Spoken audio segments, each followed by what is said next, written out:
You ever heard the expression evolve or die? Um,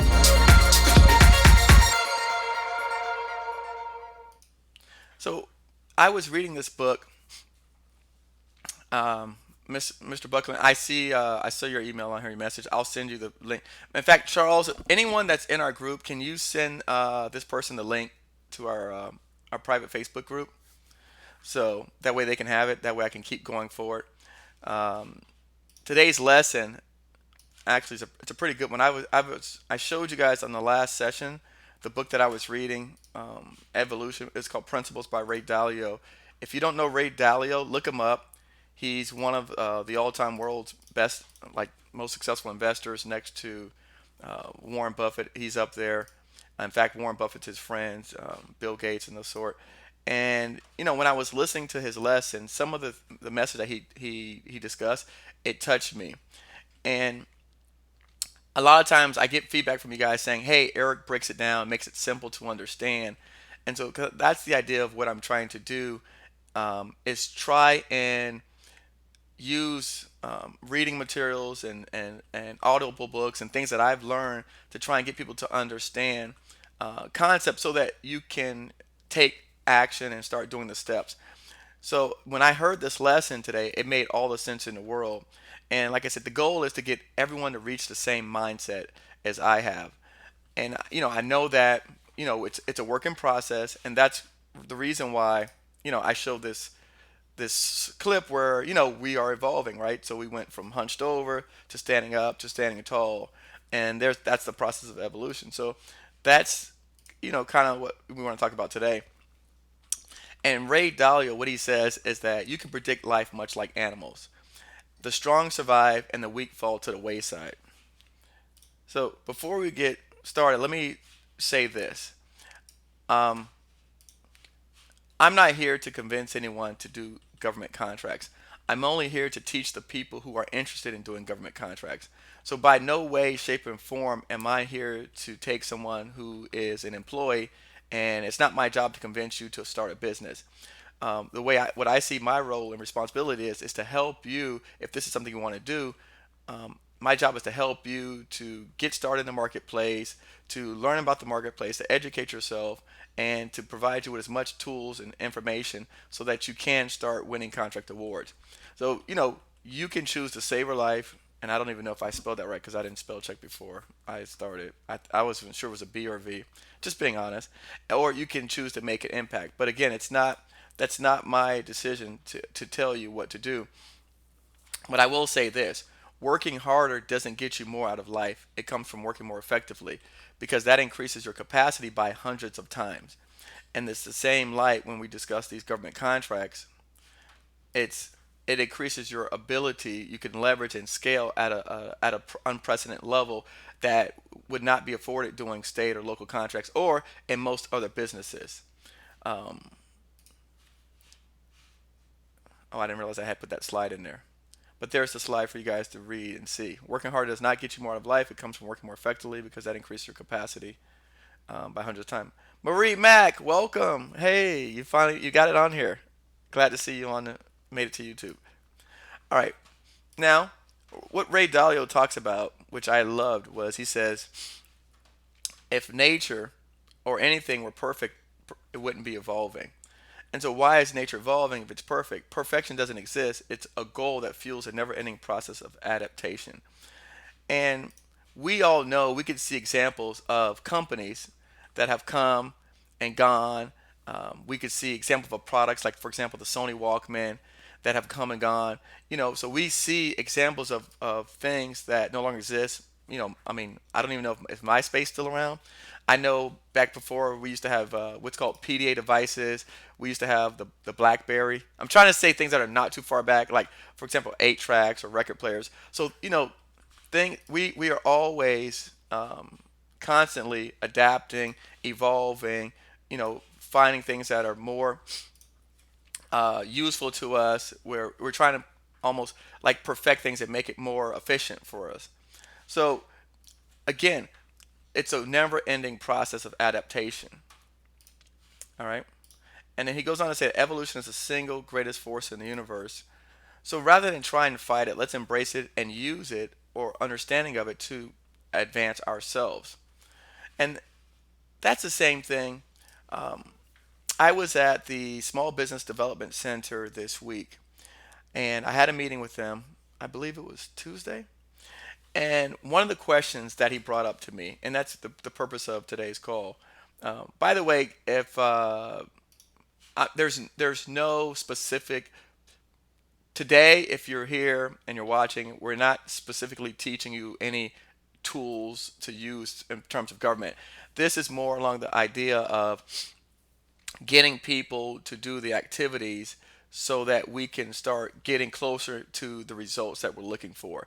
And that's what today's lesson is about. So if you're looking for any specific steps or tools, things like that, today we're not discussing those things.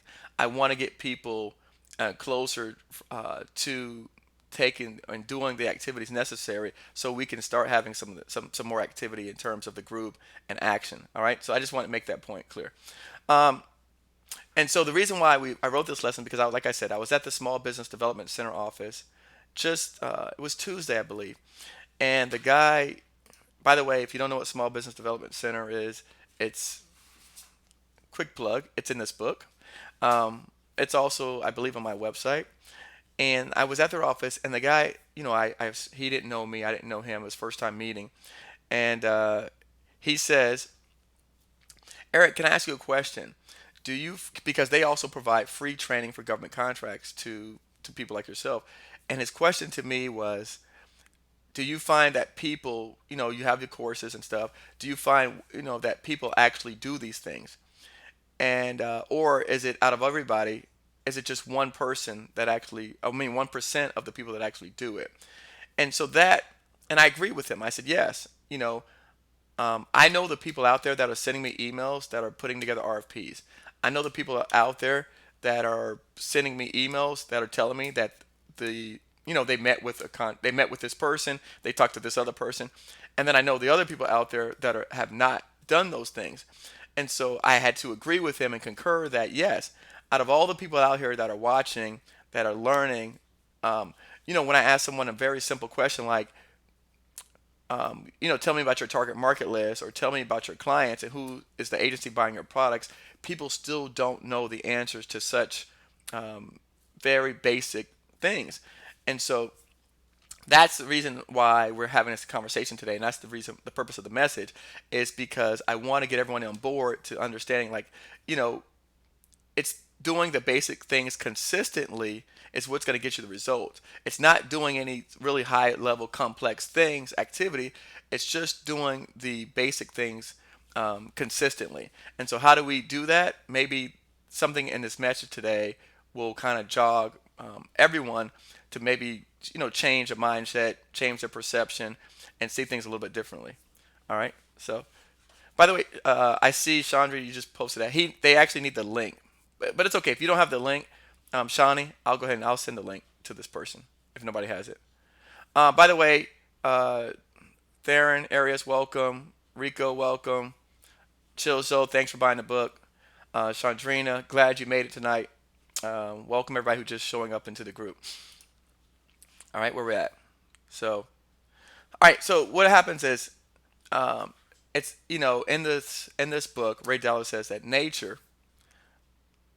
YouTube's removing it. Okay. All right. Great. Well, all right. Time out. Let me get this person. Let me see what happens. Maybe if I post it.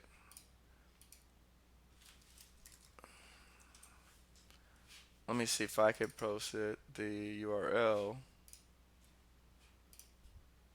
If you're out there watching, we have a person that wants to join the private Facebook group, and that's some of the benefits for being on here live with me. You could get access to this information. So there it is.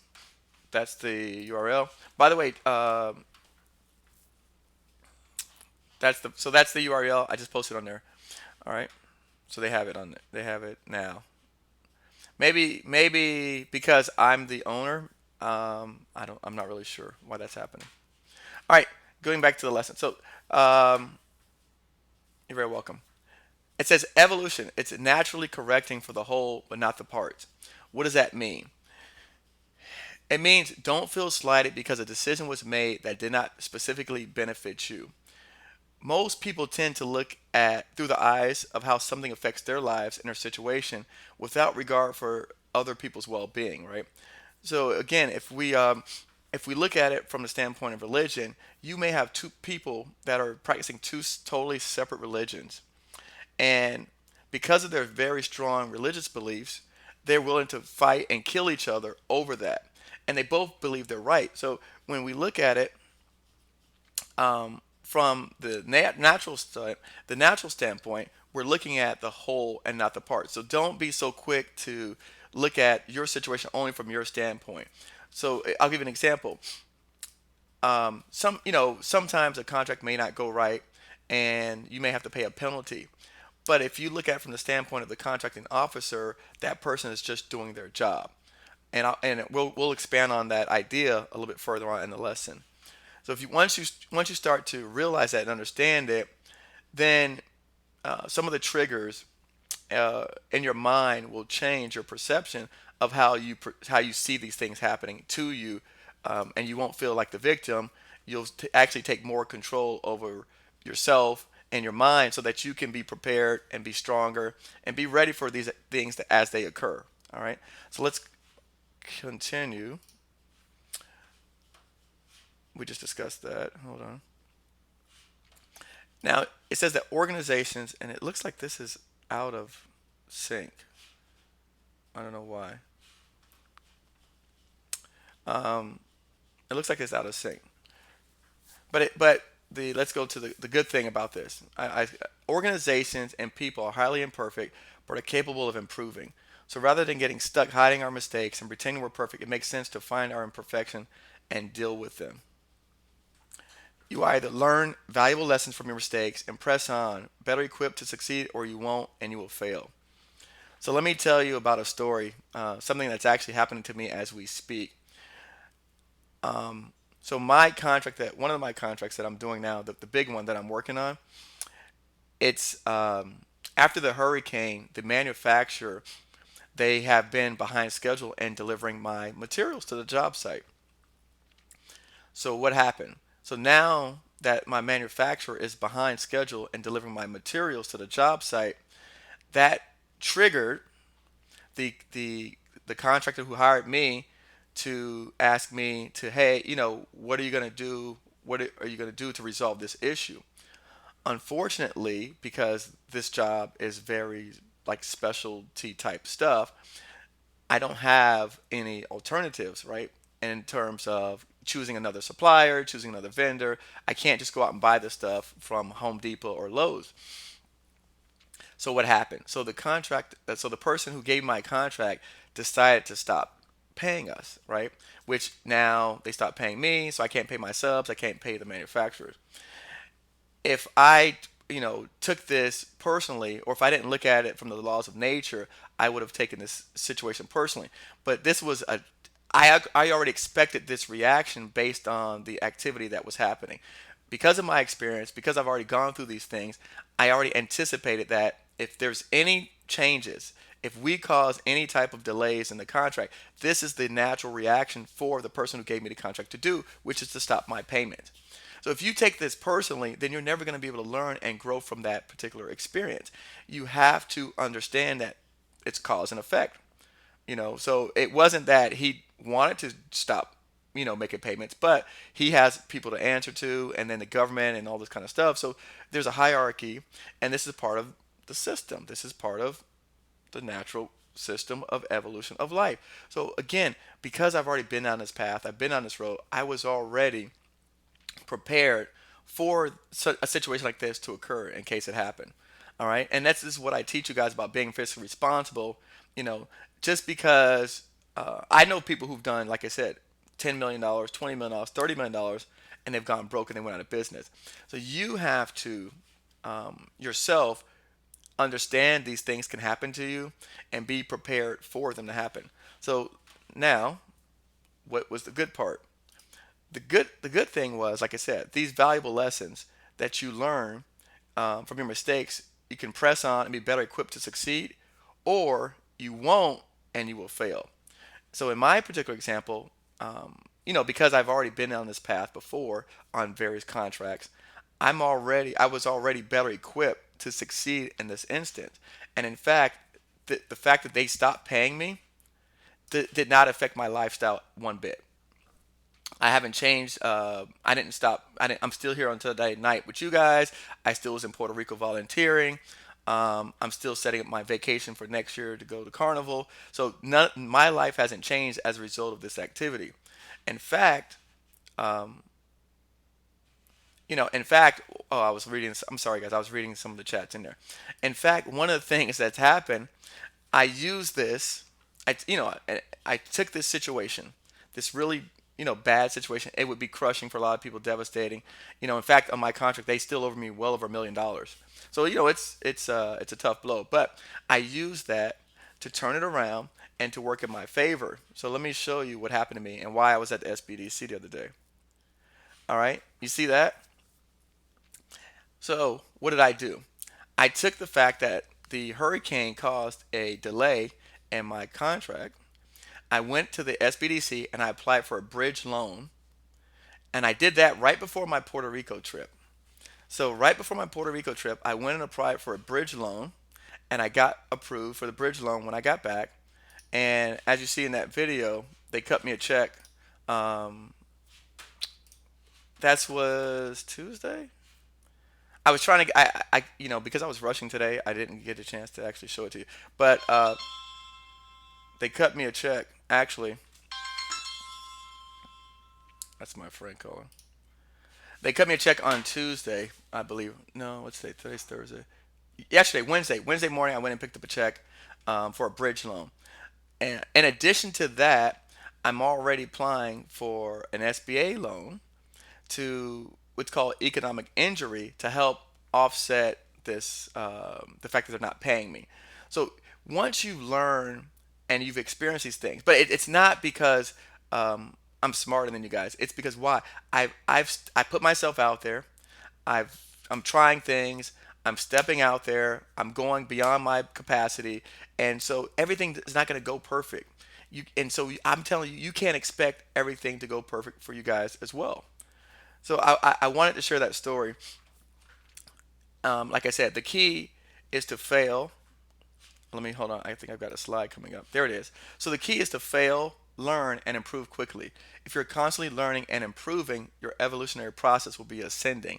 To do it poorly will be descending. So if I had not taken my experiences from the past and learned from them and put myself in a position to where, like I said, I was able to easily qualify for lines of credits, bridge loans, and economic engineering financing.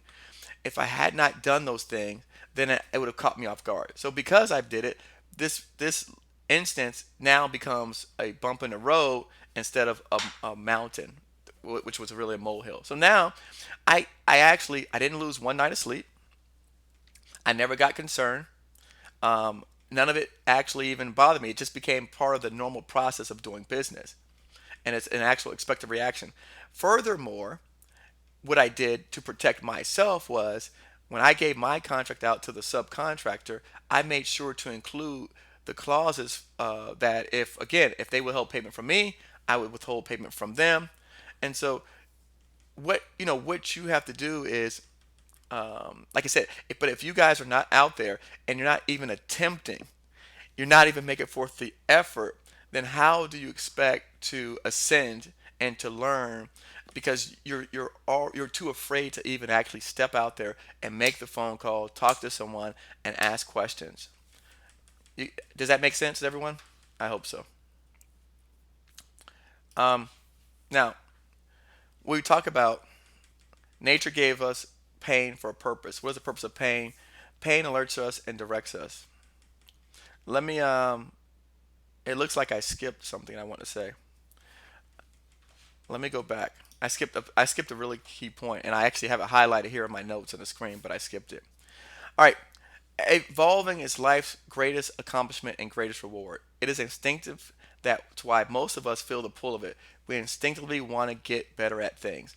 Isn't that the reason why everyone's here? Because you guys want to get better. The example that this guy gave in the book was, look at child stars. Why do child stars not become satisfied with their immediate wealth? Why are they not happy? Why are they not, content? Why are they not just sitting home and on their laurels with their millions and tens of millions and hundreds of millions of dollars? Why is that? Because that is not satisfying. The stuff that you're pursuing now, while nice, won't sustain your happiness. If you did, you wouldn't be watching me trying to learn, trying to improve, trying to evolve. All right? So let's go back. Now, why so what happened? So nature gave us pain for a purpose. What is the purpose behind the pain? Pain alerts us and directs us. Pain, it says it's a fundamental law of nature that in order to gain strength, one has to push one's limits, which is painful. Man needs difficulties and they're necessary for your health. Yet most people instinctively avoid pain. But guys, we already know that everyone here, if we use the example of going to the gym, knows if you go to the gym and you don't feel pain, did you get a good workout? We no. If you go to the gym and you feel pain or you feel sore the next day, then you know you got a good workout. Then you know that if you continue on that path, on that pattern, what's going to happen? Your muscles are going to grow or they're going to tone. You're going to start to lose weight. You're going to start to lose belly fat. Your waist is going to shrink.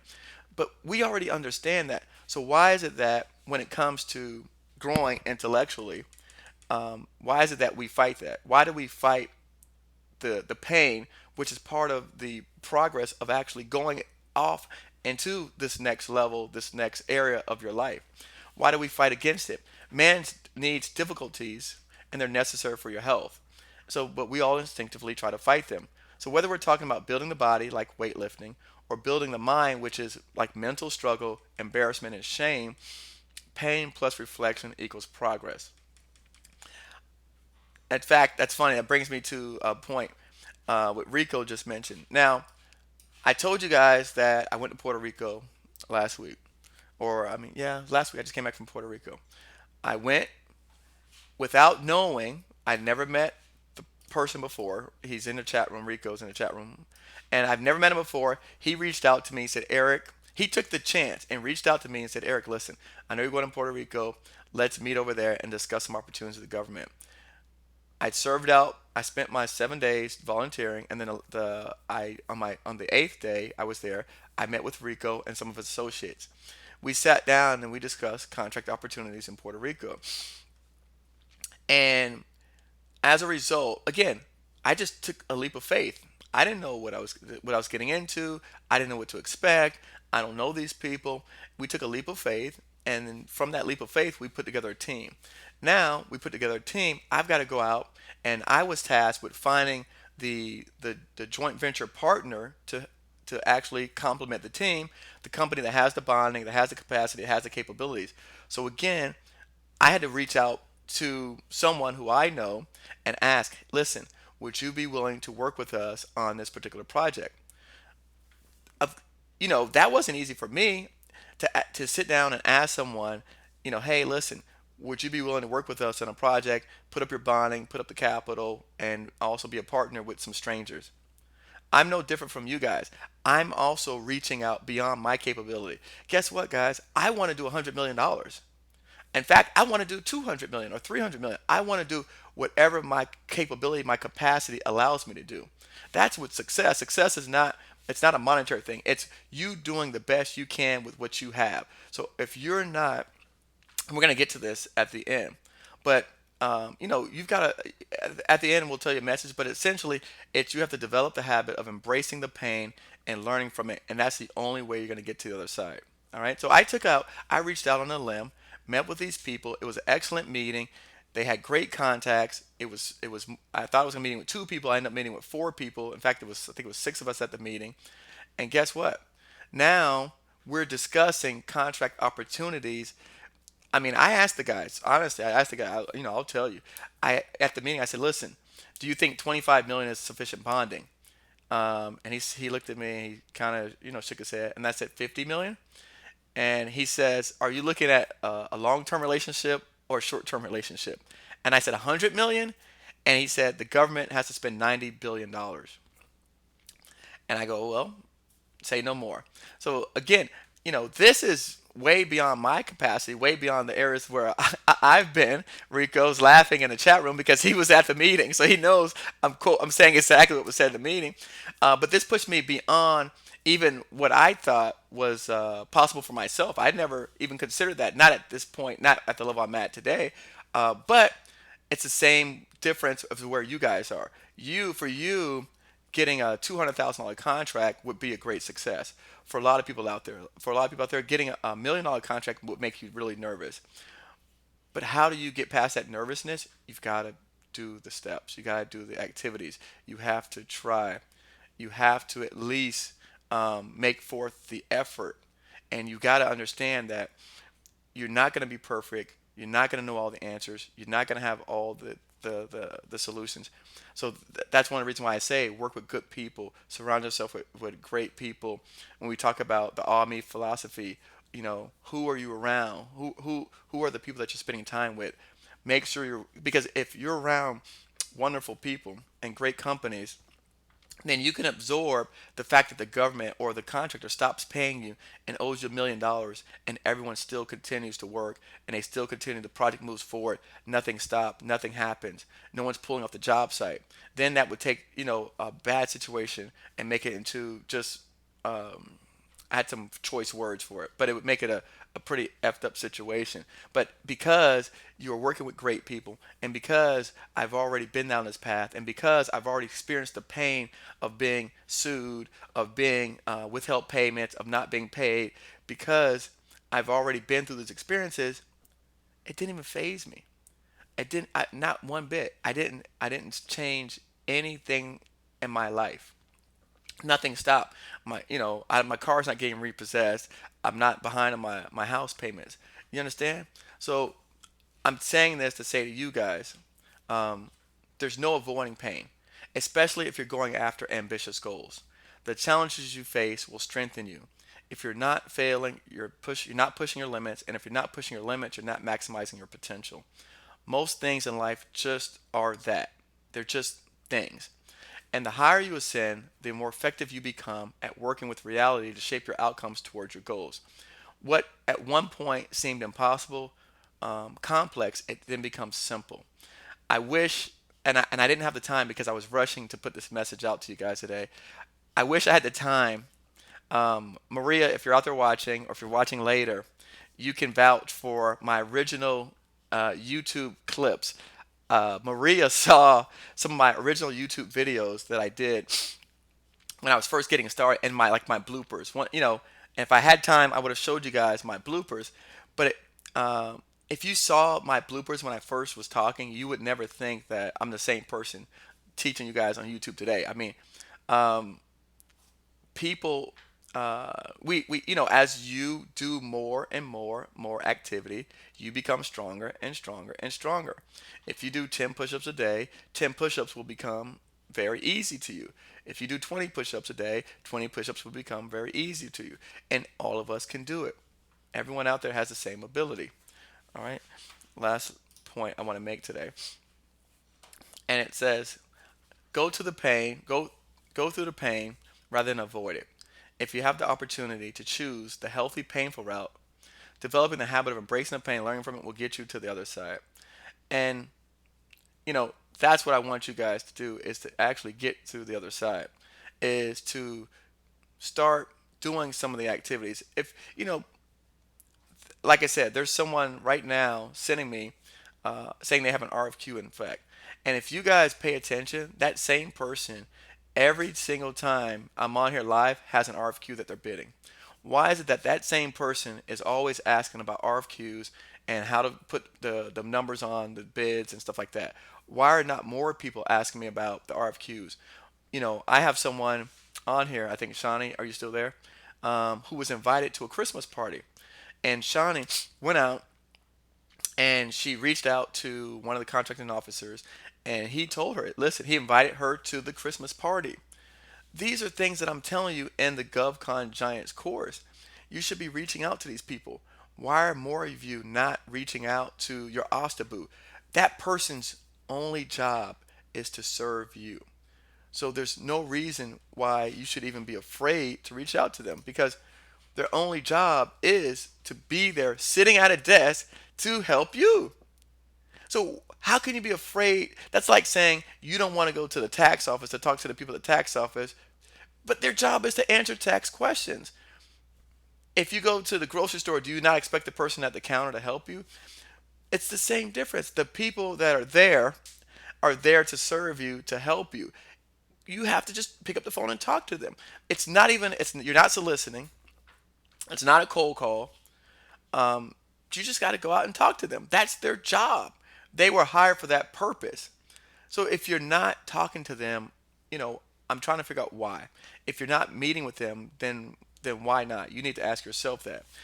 And so again, like I said, Shawnee, she had was invited to a Christmas party because she went out and spoke to them. And so they invited her to a Christmas party. And a step further, they said, and she's in the chat. Anyone can ask her. They said that, listen, if you see my name on any of my jobs on FBO, please feel free to reach out to me. Why? Because now she has a relationship. And this is someone, I know Shawnee because her and I did a one-on-one conference call when I first got started.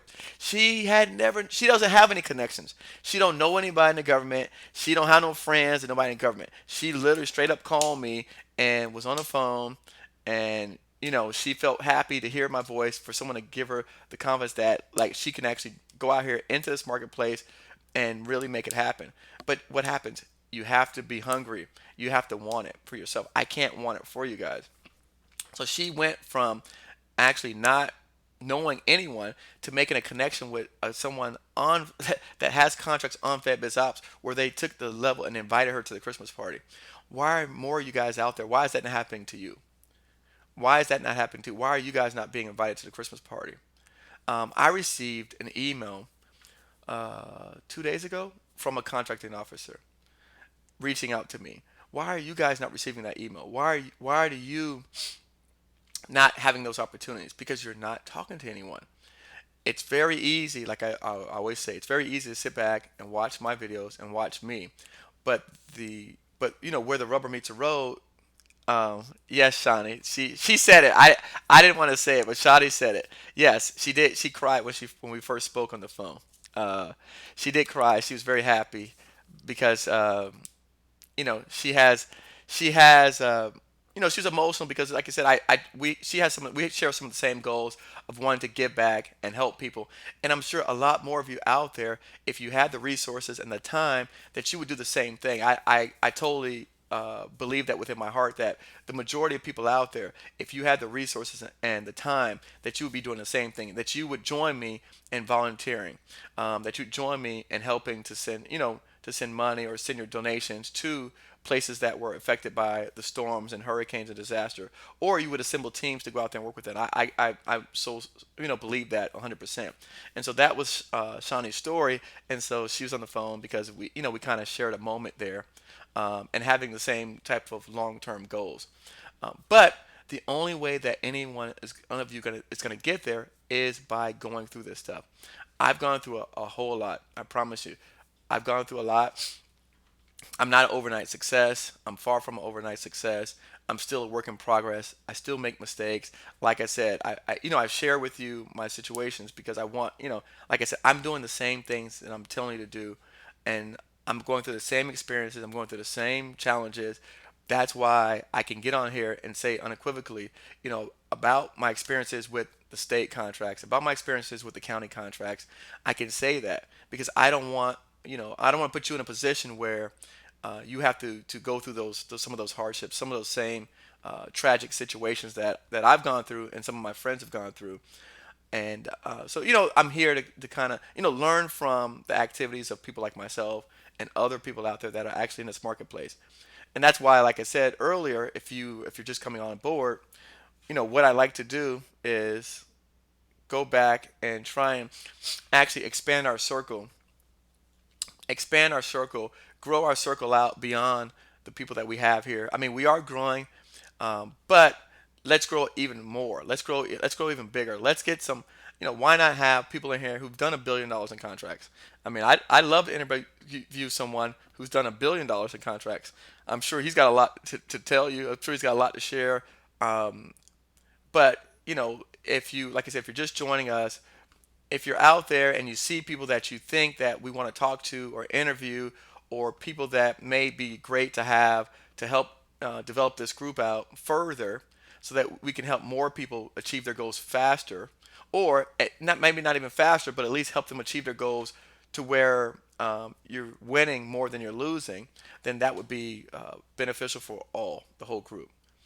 Um, Welcome if you're just joining us now to the group. We were playing earlier with. Hold on one second. Going back over here. So we were playing earlier, trying to figure out this calling session with the live people. It didn't work out. Does anyone have any questions? I think we got about 8 minutes left. Anything? Anybody? I know. Where is it at? Yes. Paige, why do you keep changing your name?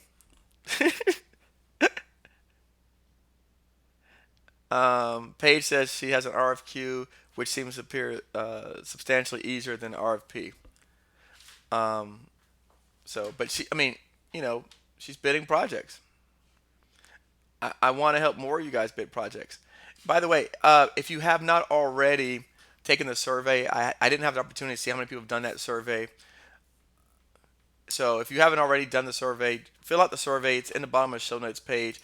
It's going to help us determine how to provide more services if people need them. So I don't want to stand in the way of anyone's progress. Thomas Whitfield, yeah, if you sign up on the email list, you will get you'll be invited to the 12-day course. You don't have to worry about that. Charles, yes, the consulting video is coming. Charles asks about this consulting video every show. Actually, um, he emailed me some sample slides of the consulting video. So, Charles, you have everything. I'm gonna start asking you. I cannot wait until we get this conference call thing figured out, because I want to talk to you guys one on one. Because it's very easy for you guys to sit back and ask me questions, but I would love to ask you guys questions. I would love to ask, and I want to hear your response when I ask you guys, hey, did you call anybody? Did you go meet with anyone? Have you talked to anyone? Um, okay, so someone had just asked a question. When you mentioned the loan earlier and the clause you started using about no pay, could you re-explain those things? What was the strategy? Um, so the Small Business Development Center, they have a what's called a bridge loan, and so essentially the bridge loan is to bridge the gap between, to cover you for 3 months or 6 month loan until you can get permanent long-term financing or resolve the situation. So it's just a temporary gap.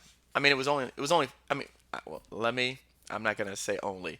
I don't want to offend people because I know that by some of my statements I'm offending people, but it was $50,000.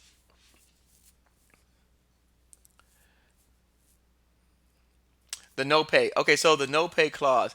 Essentially, what happens is in construction, what they do is they send out what's called a cure notice, and the cure notice means that you have to correct the problem. So on my contract, what they're saying is by not delivering the materials on the job site, it's potentially putting the entire contract. Remember, I only have a portion of the contract, um, and so it's essentially putting um, the entire contract at jeopardy of being delayed. So what since I'm jeopardizing the project, that could cause damages. Yes, Eric, or the admin could give you the floor. That could essentially cause the contractor who has the contract to face penalties from the government. So since they are potentially facing penalties, then what they're going to do is they want to hold my money, and they're not going to pay me to make sure they cover the amount of the penalties. That's what happens. All right. Marie Mack, I just won another $800,000 contract with no bond for the second year and 210K contract on the same job with different vendor. Congratulations. I love it. Keep up the good work. And by the way, we still have to get together with your granddaughter so we can talk about that. So Andrea, can we talk on the other app? Okay. Yeah, I know. I mean, I know people are gonna have some tough questions out there. Remember, one of the things, I can't answer everyone's questions all the time. I mean, I have to work also. I've got stuff to do. I mean, even putting together these lessons. I mean, it's a lot of work for me. Um, so it's a lot of work for me in terms of doing it. That's one of the reasons why I'm trying to do the live sessions. Like I said, I made through on the third day. Right now, we've got 30 people watching, 29 people watching. So I mean, this thing is growing. But I'm glad. I worked with GSA website today for my vendor certificate for MAC contract opportunities. Wonderful.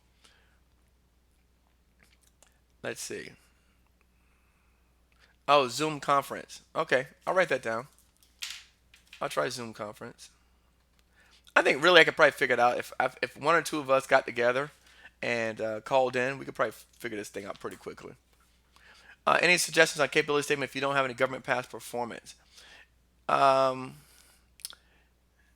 we're gonna do something on capability statement. If you don't have any government past performance, then I would put the past performance that you do have. I would do that. Now, again, one of the things also, if you don't have any government past performance, that's one of the reasons why I suggest that people start off as a subcontractor because then at that point you won't need government past performance. If you start off like a subcontractor like myself, like I did, then you do 2 or 3 jobs as a subcontractor. There's your past performance right there. Okay. How could a potential government shutdown affect contracting? It doesn't. Government, listen, a shutdown in the government does not affect contracting. Doesn't. Remember, guys, the government has to keep running. And in fact, in Ray Dalio's book, he talks about that. That if the government has to, they'll print money. It won't matter. The government because the government can't stop operating. So the government shutdown won't matter. It won't affect us. Government shutdown is there. You go. Exactly. It's already pre-funded. If you look back at my other videos, the contracts that they're giving out in the federal government are already approved. Now, what will a government shutdown affect? See, that's why we need to be on a conference call because and now I feel like quizzing you guys. If you listen to the last video, who depends on the federal government funding? Yes, non-essential operation will stop, but non-essential, that doesn't affect us. But if a government shut there, you right, Parks. But no, more importantly, a government shutdown will affect your states and your cities' contracts because they're the ones depending on the government. So if they stop cutting those guys, that's where it's going to affect federal workers. But we're not federal workers; we're contractors. So basically we're going after contracts. We're not going after anything else. So the only people it's going to really affect is that pertains to us. I mean, yes, again, guys, yes, all these things affect the lives of millions of Americans. But again, I'm not here. I'm not a pastor. I'm not a preacher. I'm not here to, I'm not trying to save the world. I'm not teaching you how to do ministry. What I'm saying is we're talking about contracts. So in terms of contracts, it won't impact us one bit. Not federal contracts. State and local contracts, it could impact them significantly. Why is there a government shutdown? I don't watch the news. Anybody else?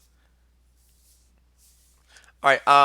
So what I may do is I may end up, yeah, it may affect FEMA workers or DHS workers, right? But um, those are employees, whether they're civilian or on the government's payroll.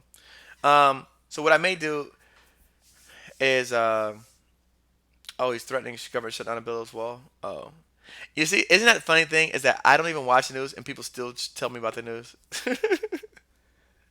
uh, Listen, if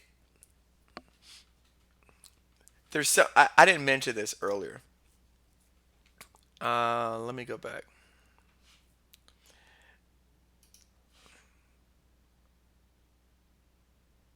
Natasha York, very good point. She said, I tried partnering with other companies, but I realized that everyone wants to do the work. This is a lesson that I learned a long time ago when I first started helping people consult. Charles, if you're listening, this is important for you. And anybody else out there is looking to be a consultant. The reason why I decided to go out on my own was because I ended up stuck doing all the work and splitting the money. And it didn't seem fair to me.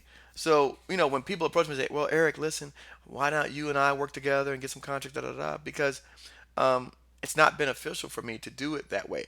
I would rather be paid to do my job and then let the person handle the responsibility, because once you get tied in with connecting with another company and having to rely upon them to execute the contract, then they may or may not do what it takes. Again, that goes back to working with great companies. Very good point, Natasha. I like that. And by the way, if you guys don't see, Natasha said her goal is to submit at least 5 a week. What is your goal? What does your goal look like? What are you? Do you have a goal to meet with someone this month, this week, this year? Do you have a goal to try and meet with anybody before the end of the year? Do you have a goal to try to attend a federal event or a federal conference before the year's out? What is your goal? Write it down.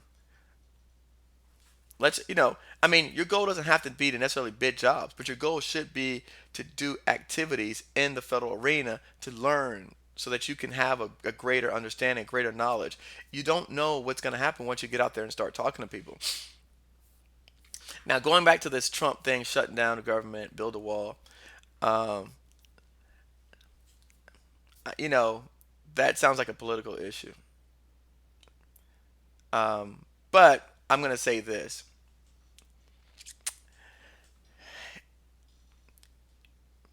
It says that if you were to take all the money in the world and divide it equally amongst the people, that would end up in the same hands again.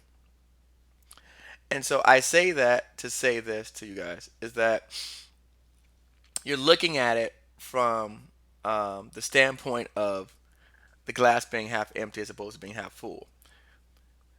You know, Shutting down the government, people have been, if you go back and look at your history, and that's what Ray Dalio talks about. If you look at history, he's not the first person to threaten shutting down the government. When Obama was in office, they threatened to shut down the government.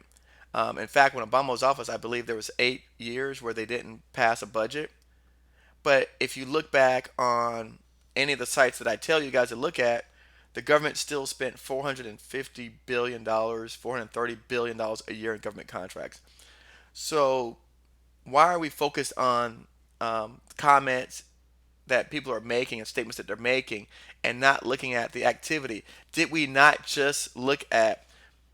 I'm gonna go back because obviously you guys didn't see this. For you guys in the beginning, did we not just sit back here and look at 36 million, 28 million, 13 million, 10 million, 8 million, 9 million? Did we not just sit back and look at all this stuff? So, what are we talking about when we say that they're going to be shut down? I mean, all this stuff is irrelevant. Um, so, I'm not advocating any position or the other, but what we're trying to do is win contracts, and the contracts that we're going after don't stop. There, do you think the government's going to stop their military? Do you think the government's going to stop humanitarian efforts? They may reduce these things, yes.